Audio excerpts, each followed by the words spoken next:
Ce requin blanc, il est gigantesque. Et la fin de ma vie est arrivée. Ah là, je peux vous dire que il m'a regardé, je l'ai regardé, on s'est regardé, j'ai trembloté et j'ai filé. C'est jeudi, alors c'est Story. Salut Sébastien Labbé, tu es bien sûr l'Aptivie, ta chaîne Beach Lifestyle, Kitesurf, glisse loisir, et on se retrouve comme tous les jeudis pour une Story Time Story Kite. Le principe de cette série, je te raconte une histoire qui m'est arrivée dans mon passé de kitesurfer globetrotter, et puis on essaye d'en tirer les enseignements. Ça se regarde comme un podcast si tu le souhaites, donc tu as juste à écouter sans regarder l'image, ou tu regardes Bibi en train de te raconter l'histoire. C'est toi qui choisis. On est parti. Je vous raconte aujourd'hui la fois où j'ai croisé de près, mais alors de très près, des requins blancs en Afrique du Sud.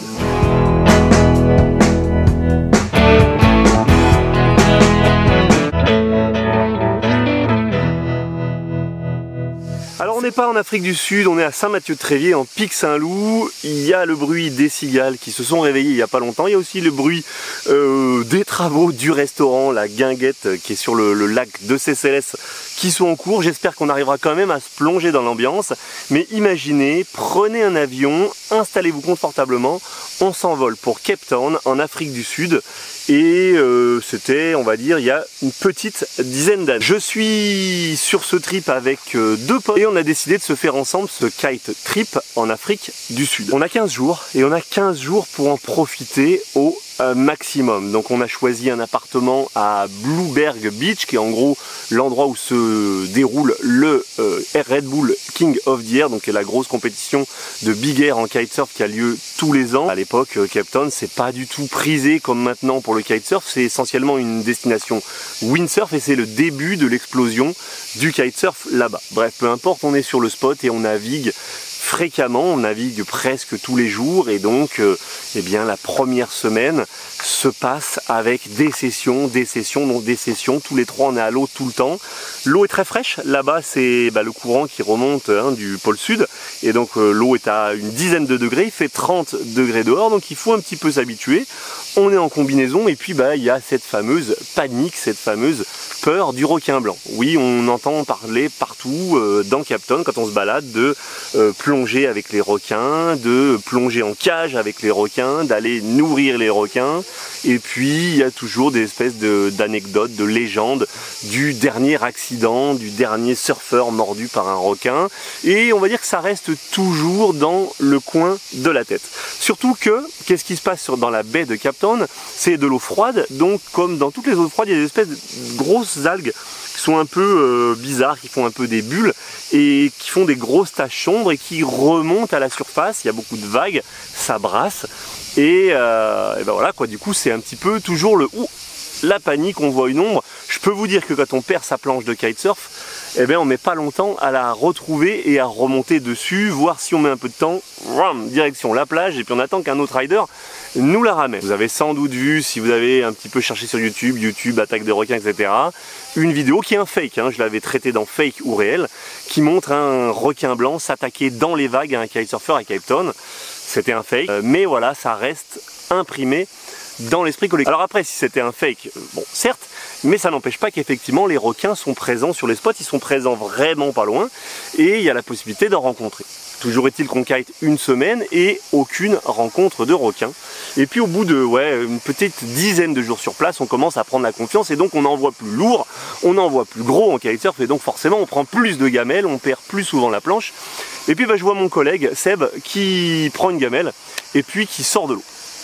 Moi je continue à rider, puis au bout d'un moment je fais la pause, je dis alors t'arrêtes de rider, tu retournes plus à l'eau. Puis il est pas très démonstratif, il a pas spécialement envie de retourner à l'eau, non, puis bon, il est pas très causant. Je me dis bon je sais pas, il commence à avoir la fatigue, c'est vrai que ça fait 10 jours qu'on fait du kite non-stop, il a pas envie, machin, bon, voilà.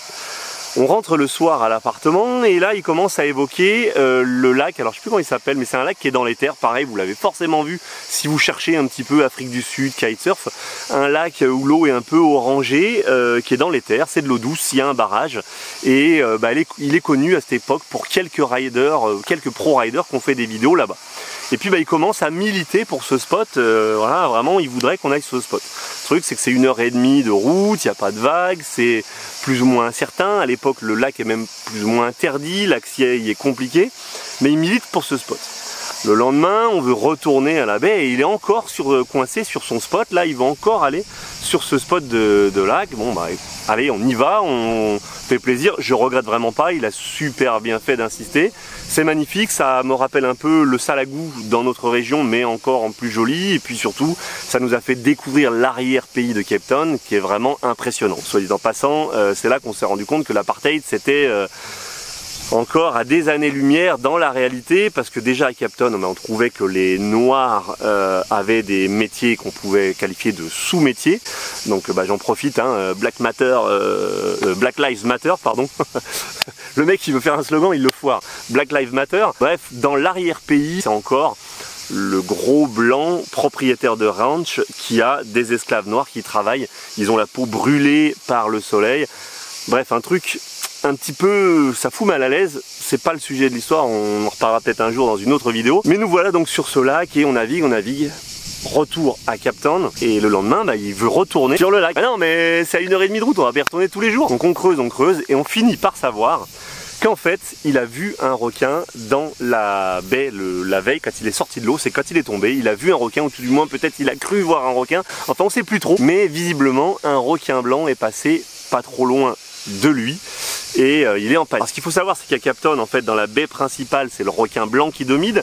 Ce sont les eaux froides, et juste de l'autre côté, si on passe juste le cap et qu'on va juste de l'autre côté de Table View, qui est la grosse montagne, et bien là, on arrive dans l'océan Indien, l'eau se réchauffe et c'est le requin tigre qui domine. Je crois que le requin tigre est quand même un peu plus dangereux parce que c'est un requin un peu poubelle qui mord tout, alors que le requin blanc, il n'y a aucune raison qu'il vous attaque. S'il vous attaque, c'est vraiment par erreur. Bref, il nous met quand même un petit peu le doute et là effectivement oui, bon, ok, vote général et on décide de bouger et d'aller à Langebaan.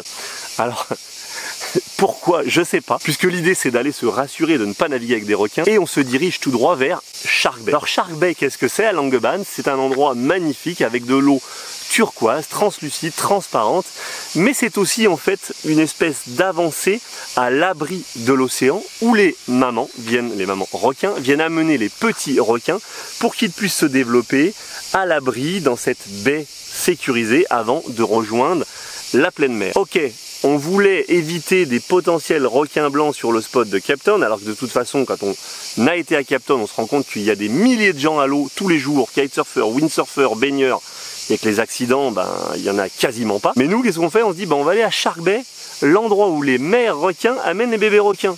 Why not? Bon, alors encore une fois, le spot, il est blindé de kitesurfers, il est réputé, il n'y a jamais d'accident. Mais bon, tout de suite, tu commences à dire, non mais on les cherche, les emmerdes ou pas? Nous voilà sur ce spot de Langebaan, il est magnifique, on navigue, et moi, je taquine mon pote, je le charrie. Oh, attention, il va y avoir un requin, oh, tu l'as vu celui-ci? Bien entendu, je vois absolument rien, mais oh, tu l'as vu celui-là, tu l'as vu celui-ci? Et je fanfaronne et je fais le con. Oui, pour ceux qui me connaissent pas bien, quand je suis un peu en confiance, j'ai tendance à charrier un peu et à provoquer un peu. Et là, Seb, bah, il se faisait un petit peu charrier à chaque fois qu'on se croisait. C'était alors, attention, hein, tu vas te faire bouffer. Jusqu'au moment où ma belle planche underground jaune fluo de l'époque, une 134 par 39, et oui, on avait des toutes petites côtes, et bien ma planche, il y a une ombre qui passe dessous. Ok, une petite ombre qui passe dessous. Là d'un coup, je suis un peu plus crispé sur la barre et je fais un peu moins le fanfaron.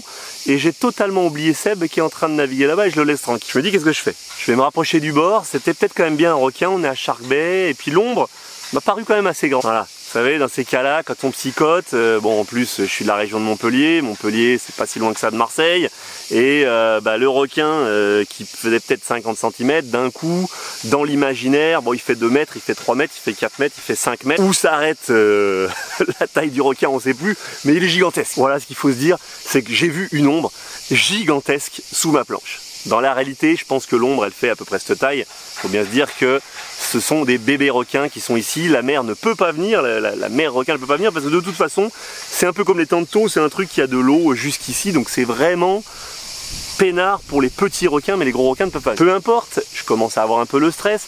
Mais bon, je suis pas comme Seb, je vais pas faire la chochotte. Allez, j'y retourne et donc je continue à nager. Et là, sur le bord, quelques minutes plus tard, sur le bord de retour vers la plage. Là, très clairement, je vois l'aileron qui sort 10 mètres devant ma trajectoire. Et au moment où j'arrive vers l'aileron, donc là, je sais plus trop quoi faire. Je suis un peu en panique.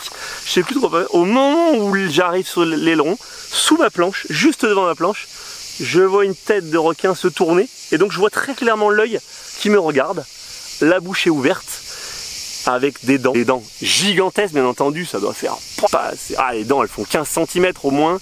Un requin gigantesque avec un œil, mais comme ça, qui me regarde. Bon, dans la réalité, le requin fait ça, l'œil est comme ça, et les dents doivent avoir la taille d'un cure-dent. Mais sur le coup, ce requin blanc, il est gigantesque, et la fin de ma vie est arrivée.